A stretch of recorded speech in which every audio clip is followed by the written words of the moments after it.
રાજકોટ મહાનગરપાલિકાએ જંગલેશ્વર ડિમોલેશનના ફૂડ બિલમાં પણ કૌભાંડ કર્યાની આશંકા. પૂર્વ પદાધિકારીઓની ટીમે ડિમોલેશન સમયે ખાણીપીણીનું 27 લાખ રૂપિયા 20,000નું બિલ મૂક્યું. કૌભાંડની આશંકાએ સ્ટેન્ડિંગ કમિટી ચેરમેન પરેશ પીપળિયાએ બિલની દરખાસ્ત પેન્ડિંગ રાખી.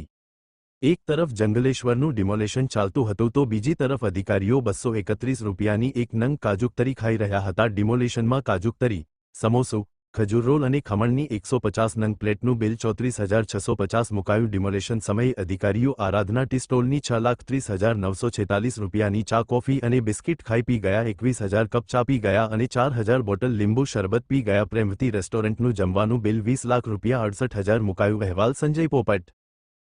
આજે સ્ટેન્ડિંગ કમિટીની બેઠકમાં ટોટલ 9 દરખાસ્ત હતી. તેમાંથી ગ્રીન અર્બન પોલિસી વાળી નામંજૂર કરવામાં આવી છે અને ક્રમ નંબર 8 અને 9 એ બંને પેન્ડિંગ રાખવામાં આવી. પેન્ડિંગમાં કઈ રાખવામાં આવી? પેન્ડિંગમાં એક આરોગ્યની હતી, જે ડ્રોન દ્વારા મચ્છરોનો ઉપદ્રવ અટકાવવા માટેની કામગીરી હતી, એમને વધુ અભ્યાસ માટે પેન્ડિંગ રાખવામાં આવી છે. અને એક જે જંગલેશ્વરનું ડિમોલેશન થયું તેમાં જે ખર્ચ થયો હતો નાસ્તા અને જમવાનો, તે હાલ પૂરતી પેન્ડિંગ રાખવામાં આવ્યું. કારણ જે કેટલો ખર્ચ હતો ને કેટલું થયું? એમાં અંદાજિત ખર્ચ 27 લાખનો હતો. સંપૂર્ણપણે હાલ પૂરતી તે પેન્ડિંગ રાખવામાં આવી છે.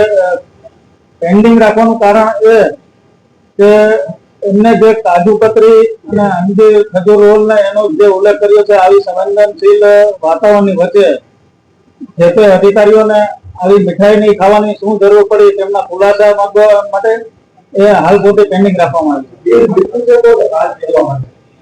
પીપી શાખાએ આરોગ્યને મોકલ્યું હતું અને આરોગ્ય દ્વારા અમને કમિશનરમાંથી આ દરખાસ્ત આવી. હાલ ડિટેલિંગ જોયું છે, એટલા માટે એમનો ખુલાસા માંગવા માટે હાલ પૂરતી પેન્ડિંગ રાખવામાં આવી. કેટલા દિવસનું બિલ છે ટોટલ? 4 દિવસનું બિલ અને અંદાજિત 3500 થી 4,000 અધિકારીઓ, કર્મચારીઓ અને લેબર ને બધા. હાલ તો એવું કઈ નહીં કહી શકું, પણ તપાસને આદેશ આપ્યા છે. પુરાવા આવ્યા પછી ચોક્કસ આપને જણાવીશ. બિલકુલ. એક તો કોર્પોરેશનનો વહીવટ પારદર્શક અને પ્રક્રિયા એકદમ ઝડપથી સરળ બને. ઘણીવાર કોન્ટ્રાક્ટરોના અમને અને પદાધિકારીઓને તેમજ અધિકારીઓને અવારનવાર રજૂઆત થતી હોય છે. તો આ પ્રક્રિયા એકદમ સરળ અને ઝડપી બને તે માટે નિર્ણય લેવામાં આવ્યો. કોઈ પણ એજન્સી, કોઈ પણ કામ હોય, અધિકારીઓએ 2 મહિના સુધીમાં સ્ટેન્ડિંગ કમિટી સમક્ષ એમના બિલ રજૂ કરી દેવાના. અન્યથા ના કરી શકે તો એમના યોગ્ય કારણો અમને જણાવવાના.